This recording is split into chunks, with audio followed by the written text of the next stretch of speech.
Thank you all for joining us, and a special thank you to our peer panel participants, WinTech, Top Flight, Collins Manufacturing, for such an engaging and insightful conversation. Next up, we have a training with UGA SBDC's Mark Lupo. Mark is a business education and resiliency specialist who's built a national reputation for his expertise in business continuity and emergency preparedness. And this year, Mark was the recipient of the Walter Bernard Hill Fellow Award for Distinguished Achievement in Public Service and Outreach. So without any further ado, I'll hand it over to Mark Lupo. CMMC journey, which is going to include the NIST 800-171 interim rule, came out last year, as well as a little more in-depth discussion, CMMC, as well as posting your scores on SPURS. And we will get to that here in just a little bit. So there is a lot of information coming to you. So kind of bear with us. You will have availability to this presentation and the information, supporting information that we will provide you. Just as an overview of what we'll be discussing, again, we're going to look at some of the background of how we got to where we are right now with cybersecurity, information security, and Department of Defense and federal contracting. We're going to look at some of the requirements related to the FAR 52.204-21, which contributes to the CMMC Level 1 certification requirements, and primarily the NIST SP 800-171 Revision 2. We're going to look at the compliance requirements related to the new expectations that were provided in the interim final rule last September, became active on 30 November 2020. And then we'll move into the CMMC, how do we comply, as well as your scores being uploaded into SPURS and and through PI. Okay, so just as a background, the way in which one can think about this is that if you look at the NIST standards, the National Institute of Standards and Technology, back in 2005, they released the NIST SP 853, and it has since gone through multiple iterations. But what it did was that provided some basic guidelines for inter-federal government communication and cybersecurity expectations, so that if USDA was communicating electronically with another federal agency or Department of Homeland Security, there are certain requirements that needed to be fulfilled related to 853. In 2013, NIST produced what's called the Cybersecurity Framework. It's a 5-step model that really just gives the path an organization would use in order to become stronger in their cybersecurity infrastructure. Very basic.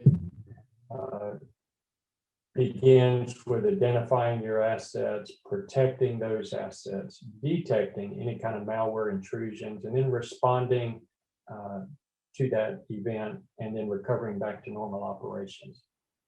So you will find that the 800-171 requirements and CMMC, they follow along with the cybersecurity framework. So from that, in 2013, the NIST SP 800-171 initial publication in June of 2015, the expectation was at that point, organizations would be able to become compliant by 31 December 2016.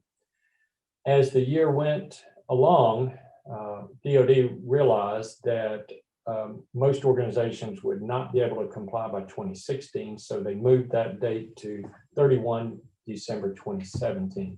So as of that date, organizations that were dealing with processing, transmitting, storing, generating what's called control of unclassified information had to be in compliance with 800-171. We'll get more into that in just a little bit. Now, on the Department of Defense side, as you think about it, with the dates and all that you see there on the left, this Defense Federal Acquisition Regulations Supplement was produced in August 2015. What it did was that whenever that clause was within a contract solicitation, that triggered compliance to the upcoming 800-171 requirements. The FAR, Federal Acquisition Regulation, 52.204-21, was produced in 2016. So you can see things really started happening in 2015, 2016, 2017. We're going to come back to that in just a minute, but the FAR contributes significantly to the CMMC level 1, and that's why it's important. So the FAR applies to all federal contracts, not just Department of Defense, and that's another important aspect to all of this. Cybersecurity maturity model certification was began really in the spring 2019. We started seeing movement. 2020, January 2020 was when it became in place and active. And then as we hit the pandemic, things might have slowed just a little bit, but really DoD has been pretty much on track, maybe a few months off. So things are moving forward with this. And so then 800-171, as you will see, contributes significantly to the level, both 1, 3, 4, and 5 levels within CMMC. Okay, so what are the requirements? Let's start here with FAR 52.204-21. This one is basic safeguarding covered contractor information systems. You will find that the FAR really sets the foundation for CMMC level 1. And there are 15 security controls within 204-21. So in June 2016, this FAR clause came out, 15 requirements. That translates, these 15 requirements translates into the 17 practices that are contained in CMMC level 1. And you'll see that 59 assessment objectives. That becomes important because within each of the practices within CMMC, there are certain specific items that validate an organization's ability to meet that particular practice. So these 59 assessment objectives for level 1 are those items that an organization needs to be using in order to be compliant with that particular practice and with the level. So one of the defining characteristics between, at this point, the level 1, where the FAR has kind of translated into those 17 practices, and level 3, or compliance with 800-171, is this controlled unclassified information. So whenever a contract solicitation has within it the expectation that that non-federal organization is going to be processing, transmitting, storing, generating what's called controlled unclassified information, that automatically triggers then compliance to the higher levels of information security. Now, what is CUI? That is pretty much whatever is deemed CUI by Department of Defense at this point, or some other federal organization. So it's not classified information, but it is required to be protected by law. And sometimes you would have seen in the past things like for official use only, not for public dissemination. Those are all could be considered controlled unclassified information at this point. More information you can find there at the CUI registry.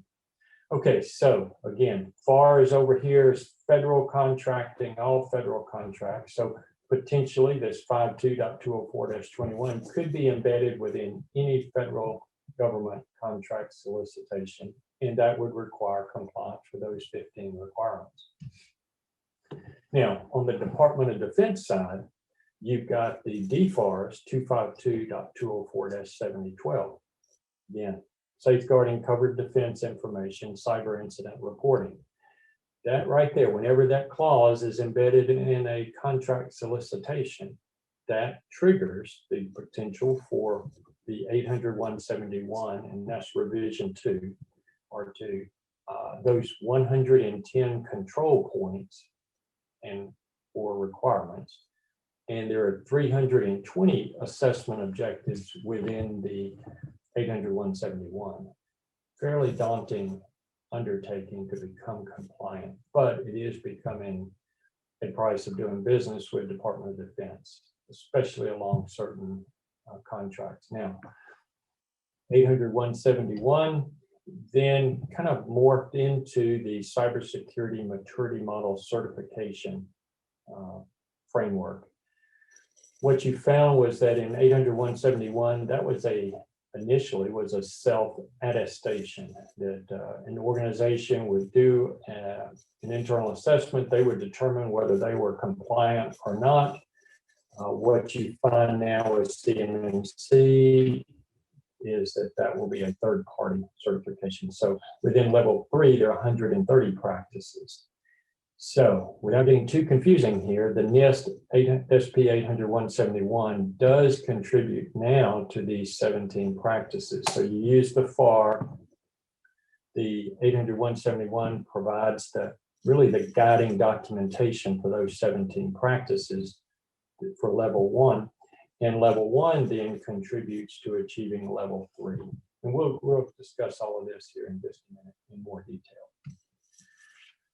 So again, up until November last year, this was the primary trigger for NIST SP 800-171 compliance, the DFARS 252.204-7012.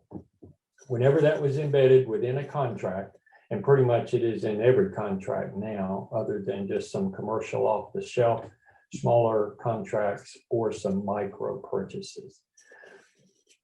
That right there would trigger the potential compliance requirement for 800-171. So what is 800-171? Essentially, it is a collection of 14 families of security requirements. And families, you can think about those as categories. These would be the categories. Everything from access control, training, incident response, over to personnel security, physical protection. So as you think about 800-171 and CMMC, it is not just about the digital security. It is expanded to encompass both the hard copy files, the printed documents, the models that might be generated during the completion of a contract. So you want to think information security when it comes to both of these programs. So you got these 14 families, and within these families, you have the 110 control points. And the control points, again, are just really the specific requirements. And in order to validate these specific requirements, you have these assessment objectives. So within each control point, you might have multiple assessment objectives that you would use to determine if you're compliant with that particular control point. It is also required, 800-171 requires that what's called a system security plan is written, and we'll show you the template for that here. And then and that system security plan really just documents your organization's compliance to each of those 110 control points.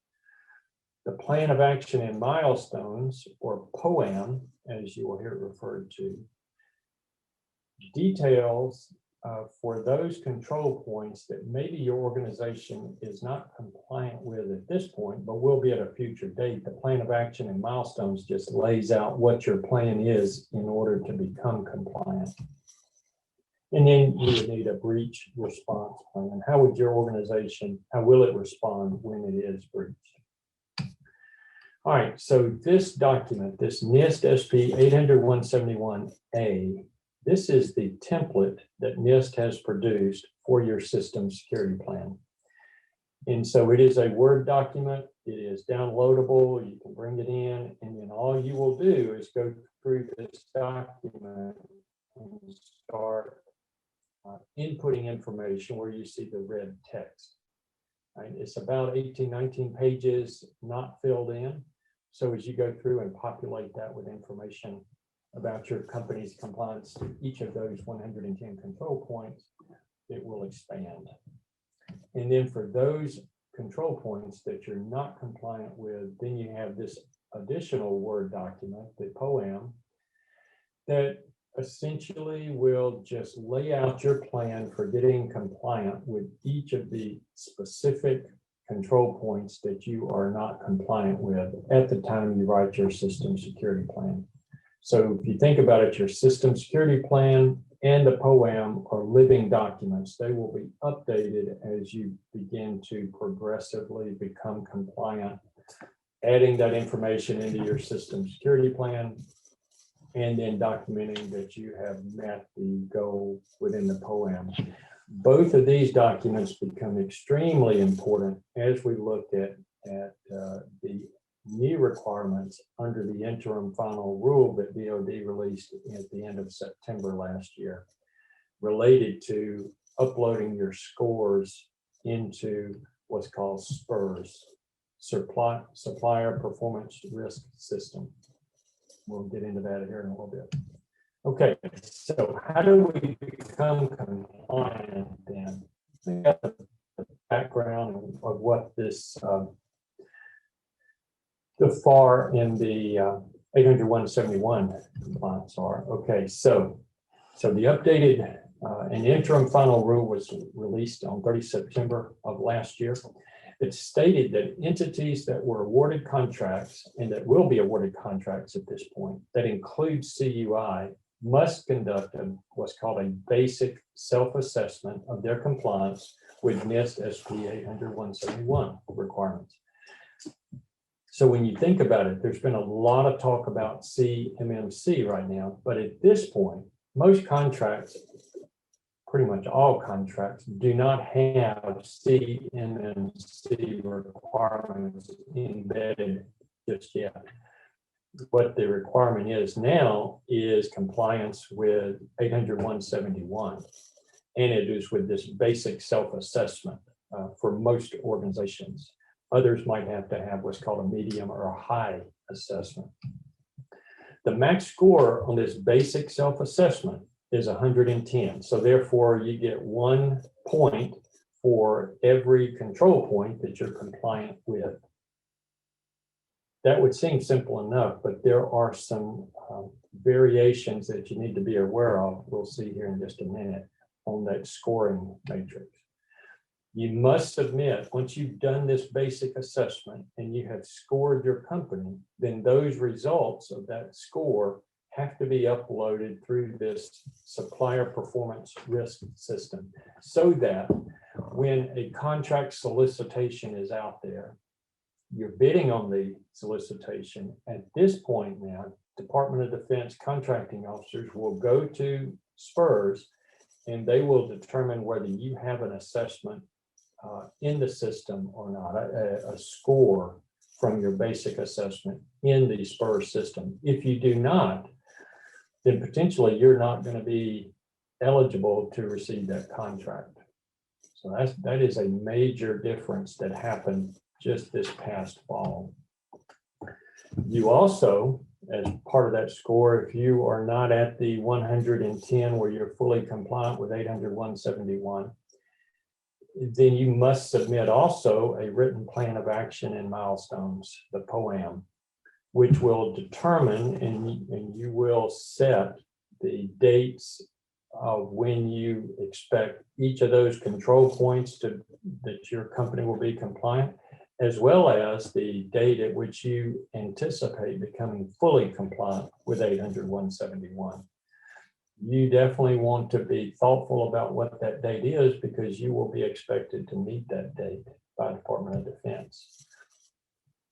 Every 3 years, you will need to update this self-assessment, or it could be sooner based on the requirements outlined in the contract that you are on.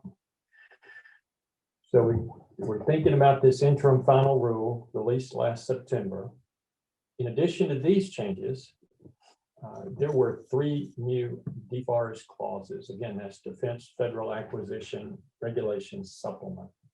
These new DFARS clauses are the 252.204-7019, 7020, and 7021. So again, we had the original DFARS clause, the 252.204-7012.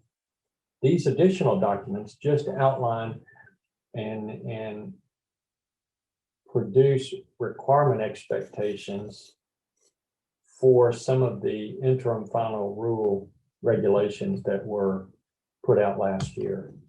So 7019 states that if it's embedded within a contract, then that would indicate that companies that are bidding on this contract must have the current 800-171 assessment on record within SPURS. So you want to start looking for that DFARS clause in the contracts that you're bidding on, and it gives some general guidance on the assessment.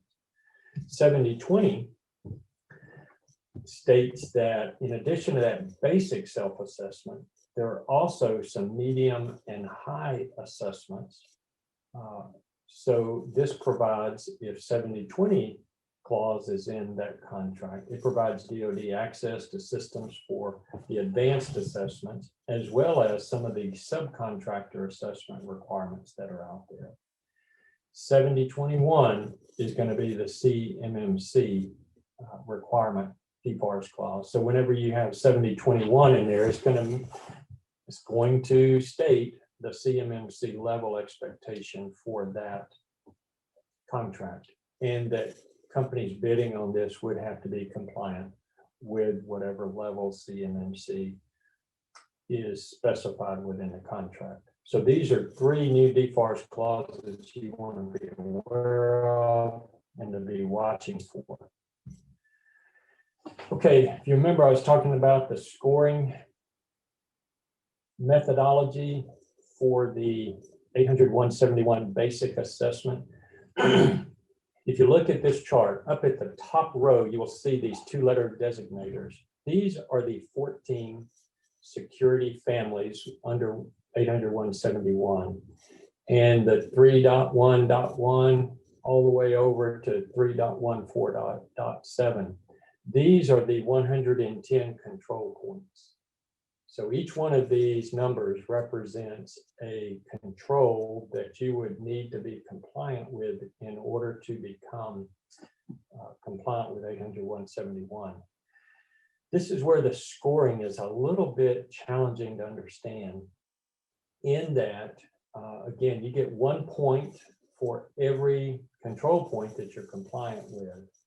The challenge is that if you're not compliant with a certain control point, you could potentially have, if you look at the color code down at the bottom, you could have a -5, -3, -1 score applied to your total. So even if you are compliant with a number of these, you could still have a negative score that you're uploading to SPURS just because some of the control points that you are not compliant with produce that -5 score applied. So very important that you're thoughtful about what control points, what your strategy will be as far as moving forward to get level 3 compliant. We'll look at level 1 here in just a little bit, but level 3 compliant, you would need to be compliant with all of these. Okay, so how do we get compliant? First, whenever you're now looking at a contract, you need to determine the scope of the contract. You know, if you're a prime, it's going to be pretty well laid out as far as what your expectations are. If you are a sub to one of the primes, then it depends on the proliferation of CUI throughout that contract. Is your organization required to be compliant with 800-171 because you're going to be storing, transmitting, generating, processing CUI on a non-federal government system? If so, if you're going to be processing that CUI, then you have to be level 3 or 800-171 compliant. If not, possibly not. But again, that comes back to the prime and what their expectations are in the completion of that contract. You need to be assessing, if you haven't already, assessing your level of compliance to 800-171. You need to be, at the same time, you're completing your system security plan to document that level of compliance and clarifying your POAM, your plan of action and milestones, to document where you stand in relation to becoming 100% compliant. Once you have completed that assessment and scored your organization, then you need to post that assessment to SPURS. And then just continue to be aware of some of the changes that are going to be happening as we move forward, because there will be changes for the ongoing compliance initiatives that DoD and other federal organizations are implementing. Because at this point right now, CMMC, strictly Department of Defense, though we have already started to see discussions of expanding CMMC based on its rollout to other federal organizations in some form or another. So you just want to be aware, if you're not dealing with DoD at this point, but another federal organization, some type of information security compliance is coming if it's not there already. Okay, so let's talk a little more in detail about the cybersecurity maturity model certification. This is kind of the framework. This is the way CMMC looks like. It is, if you remember, 800-171 had 14 security families. In the CMMC model, these are referred to as domains, and we have 17 of these domains within CMMC. There are 43 achievements, or what are referred to as capabilities, that are spread across these 17 domains. And there are 171 practices and processes, and the practices are very somewhat analogous to the control points referred to in 800-171. These are the day-to-day activities that are going on within your organization.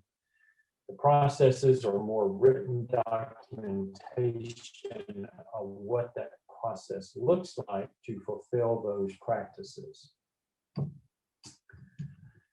One of the key differences between 800-171 and CMMC is that CMMC, whether it's level 1, level 3, 4, 5, they're going to require a third-party evaluation certification on site in order to certify your company for that level. That is a big difference from 800-171, which was pretty much a self-attestation for a basic assessment. And prior to 30 November last year, the scoring was not required. So a company would just say yes or no and then develop their POAM. But at this point, as we move towards CMMC, you need to be preparing for the fact that you're going to have another company come in and conduct that certification to validate your level of compliance with level 1, 3, 4, 5. That organization that will be coming in is referred to as a third-party assessor organization, C3PAO. All right, so this is taken from the CMMC accreditation body, which is a nonprofit, separate from DoD organization that is pretty much handling, coordinating all of the training for these third-party assessor organizations, and that training is going on right now. It was estimated, and far as I know still is, the most recent numbers we have, that there will be about 15 contracts in fiscal year 2021 that will have CMMC requirements embedded within them. That will translate to impacting about 1,500 companies on average, maybe about 100 companies per contract. These will require certification. And you can see that link will take you over to the third-party assessor organization. It is important to remember that you as a business owner would be responsible for paying for that third party to come into your organization and certify you. So it is important, one, to be mentally planning and getting your information security up to where it needs to be to match level 1, level 3 type of contracts. But you also want to be thinking financially that you're going to have to prepare for that. You are able to include some of the costs that are being incurred to become compliant within the contract. So some of those details are still in the works. All right, so we've got the third party coming in. These are the levels, the 5 levels. Level 1 and level 3 are the primary levels for which we anticipate the majority of private sector companies needing to comply. Level 2 is pretty much just a stepping stone to level 3. So most of the contracts we expect will be level 1, level 3. As you get into level 4 or 5, those are more advanced type of contract, and the information that will be processed within the level 4, level 5, you start getting into more classified type information, and small percentage of organizations would require level 4, level 5. Majority will be level 1, within others at level 3. So again, this level 1 to level 5 is kind of the scoring mechanism, where level 5 is going to be the most stringent. The standards are defined as of January 2020, last year.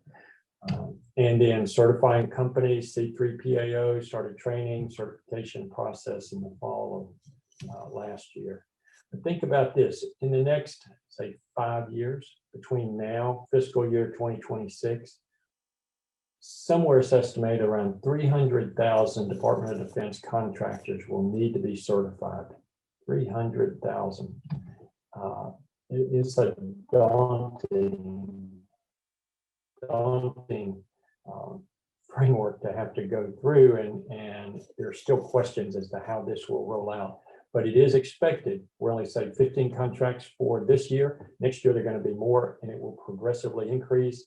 To the expectation is fiscal year 2026, all federal Department of Defense contracts will have the CMMC level requirement within them. Contract solicitation started incorporating some CMMC requirements last year, though they are, again, pretty few and far between. This is not just for the prime, this is for the subs, and we have reports that subs have been getting letters from their primes. You might be one of those, stating that we need to either know your score on the basic assessment for 800-171, or where you stand in relation to obtaining CMMC level compliance. So this is somewhat of a breakdown of the number of practices, processes, the documentation needed for each of the CMMC levels. So think about level 1, 17 practices. Level 3 has 130. And if you look at the bottom, you can see that the 130 practices in level 3 build off of the level 1, 17 practices. So they are combined, and you just kind of adding on these additional expectations. You can also see that on level 3, you have all of the 110 requirements from 800-171 plus 20 additional practices. You also want to think about there are 3 CMMC processes that have to be documented within level 3. So again, level 3 is going to be much more encompassing on your information security than level 1. But level 1 can be a beginning approach to achieving level 3. So when we go back, we just think back to that FAR 52.204-21. It had the 15 practices that were expected for any federal contract if this is embedded. These 15 practices are based on, or the 17 practices in level 1 are based on these 15 practices within the FAR, pretty much verbatim. They just pulled out a couple of the FAR practices and expanded those into additional separate practices within CMMC level 1. So as we look at the way CMMC is defined, you will see a specific practice written like this. And the AC refers to the domain, the 2-letter designator. The first digit refers to the CMMC level. And then this is the practice number, which is sequential. So when you look at AC.1.001, this is practice, limited information system access to authorized users, processes, and all. This becomes important, and 2-letter designator becomes important because 2 reasons. First, when you think about the domains, when you're looking in the appendices or when you're reading through the information provided by NIST and Department of Defense, they are alphabetical, right? So they're usually going to present themselves alphabetically as you move through the document. So from access control, asset management, you can see, so you can more easily find these domains in the document because some of the publications are fairly large. Also, you want to pay attention to that 2-letter designator or 3-letter. Each of the domains have that, and that can also be a clarifying indicator of what practice you're working with. This is the website where you can go to find the CMMC model and assessment guide. You want to pay particular attention to the level 1 assessment guide, level 3 assessment guide. These are really powerful documents, provide a lot of information.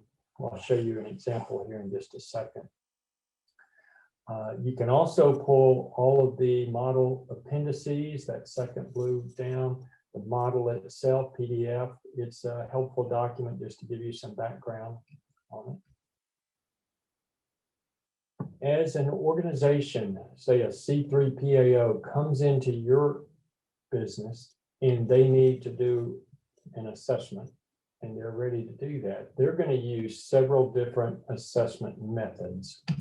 They're going to examine the process, they're going to review, inspect, observe how you are doing certain things within your company related to information security. They're going to interview some of your folks that are dealing with this to understand how well these processes are embedded within the operation of your organization. They're going to test the processes. So examine, interview, and test. So as we move to those documents that you could download, the assessment guides, this is what one page out of that assessment guide would look, and this is dealing with the first practice, AC.1.001. This is where this document becomes so helpful, because as you look, then it gives you what are the assessment objectives that you can use to prove that you're compliant with that. It will go through some information as to how that particular practice is going to be assessed by the C3PAO organization. Then it's going to show you the NIST description from 800-171. It's going to, in these last two, the further discussion starts breaking down what was just said from the NIST 800-171 into a little more understandable language, and even more so the examples. So this would be if you were a company that was either looking to become compliant or were compliant, the example provides then some, what would that look like within your company? So very helpful document. Encourage you to access those PDFs for sure.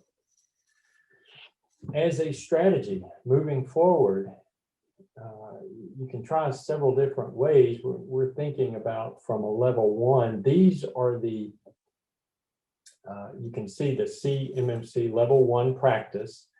The middle column are this color coded. These are the 800-171 control points that correspond to the level 1 practice. And you can see that a number of these are that -5. So if you were doing a strategy, working a strategy to get level 3 compliant, it wouldn't be out of the question to pursue getting level 1 first, because you're satisfying a number of those -5 practices by doing so. That third column would be the assessment objectives for each of those practices or control points that you would need to satisfy. And all of those are defined within that level 1 assessment guide PDF that you can bring down.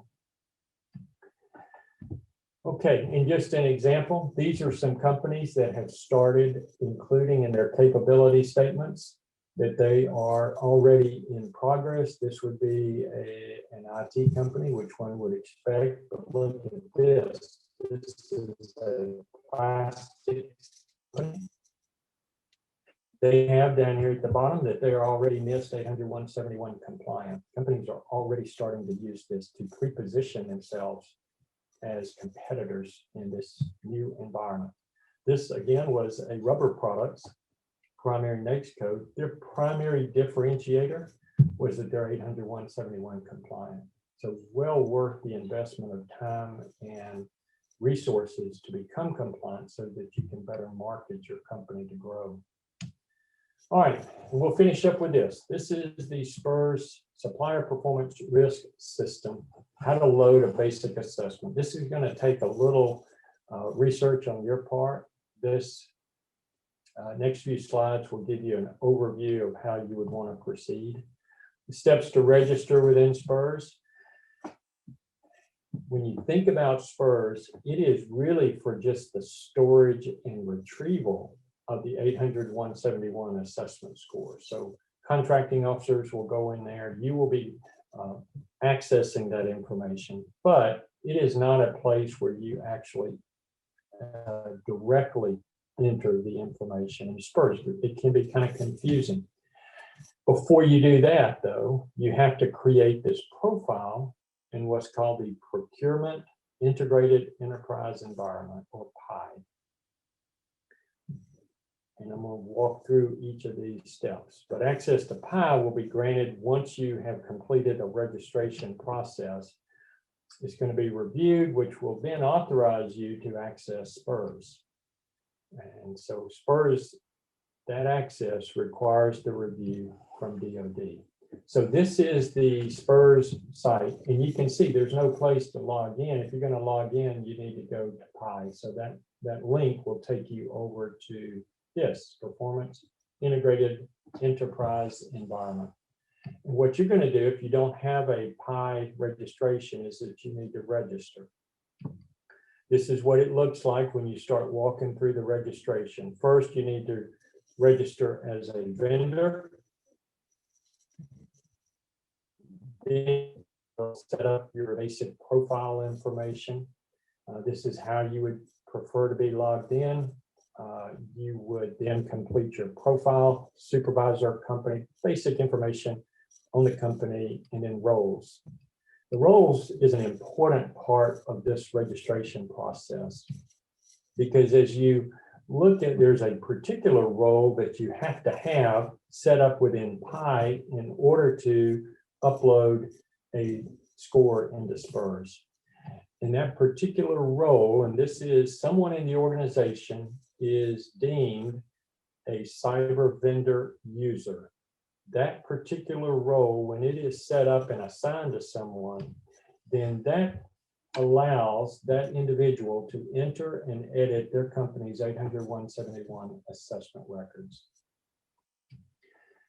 So to enter that, again, you have to have this SPRS cyber vendor user role set up. Once you set it up, submit it, then it has to be approved by the contract account administrator that is associated with your CAGE code. And then this is some contact information that you can reach out for additional help with that. This is what it would look like. Again, we're still registering within Pi, but you have this opportunity to have on the left side the supplier performance risk system, that you got that cyber vendor user assigned there. If you don't, then you can add that role with the arrow there on the right and get that added if it's not showing up. But it has to show up in order for you to be able to upload the score into SPRS. A little confusing here, but location code is equal to your CAGE code, right? Not sure why they use the word locate or the word location, but location code is equal to CAGE code. And then we just finish up justification summary, sign the agreement, and then your registration is submitted. You have to await confirmation and review from DoD to be allowed into SPRS. But once you do, you go back, you log in, you can check your status here. Once you log in, once you get the authorization, then you will see this SPRS icon show up within your Pi registration. Then down at the bottom right where the arrow is, you would select that assessment, 800-171 assessment. You would need to define your HLO, your highest level owner. And this can be viewed by someone with the approved SPRS cyber vendor user role. So if you have multiple, this is for a certain organization that would have subsidiaries, the highest level owner would be that highest level organization that would have a specific CAGE code associated with it. Within that HLO, there would be 4 different confidence levels based on the assessment. You can see in that far right column, you got basic, medium, a high assessment in a virtual environment, or a high assessment based on an on-site assessment. When you click on the first, the basic assessment, this is where you might be taken to, right? If you were going to be adding your new assessment, you would click here. That would take you to this screen. This screen allows you then to put in the assessment date, your score that you have, the scope of that assessment, the plan of action completion date. That's one of those dates that you really want to be thoughtful about. Don't be too aggressive. Give yourself, be realistic when you put that date in, because you will be held accountable for that date. That your system security plan has been assessed, whatever version, or if you've made revisions to it, you would put that there, the date for that, and then save it. And then that becomes right here. And you can see they have an assessment score of 90. If that assessment score needs to be modified, that you have made progress, you would just click on the pencil there. You would open up that profile for that assessment, and you can modify it there. So what is the process then to move forward? It's a lot of information, realize that. But what is the process to move forward with CMMC level 1 and or level 3 compliance? First, need to assess compliance to the 801. Where do you stand related to with your system security plan, plan of action, and milestones? As you get that completed, maybe just do, establish your PI profile, especially if you're going for level 3. Your PI profile, look at your assessment score from the basic assessment, and go ahead and get a score loaded to SPRS through PI. Determine your compliance. Again, looking at your POAM, determine your compliance to CMMC level 1. See where you stand related to that. If you want to take that strategy, then start working toward getting fully compliant there. And you might want to have, at this point, maybe even right at the beginning, having an outside organization come in and do somewhat of a gap analysis, tell you where you stand relative to whatever level you're going after. You see the abbreviations down there, RP, RPO. RP is a registered practitioner. RPO is a registered provider organization. These are individuals and or organizations that have been trained in CMMC and with the 800-171 compliance standards that can provide you greater insight into where you stand. As you kind of get a feeling for where you are, you want to start moving toward compliance. So you've got your gap analysis, you're moving toward compliance, either level 1 or level 3, depending on the scope of the contracts, completing your POAM. At this point, you might consider a little more formal external assessment.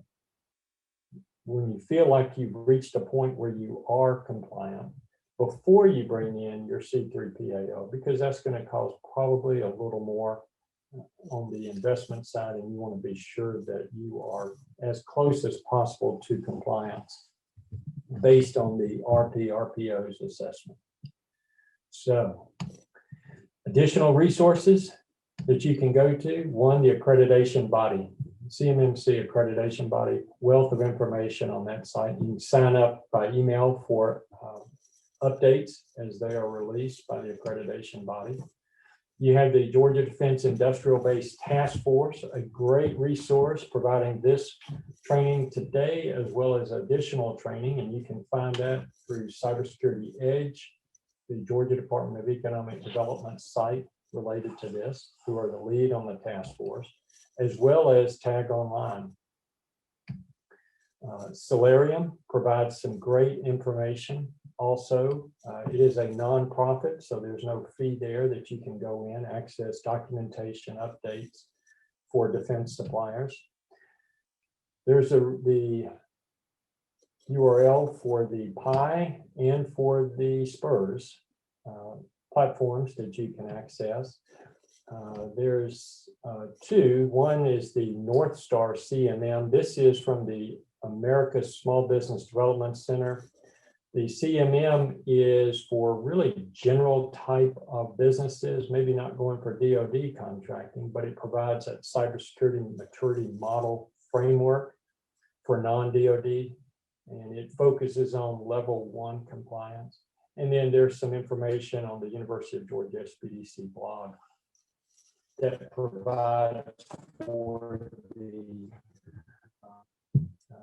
more descriptive information on the 17 practices within level 1.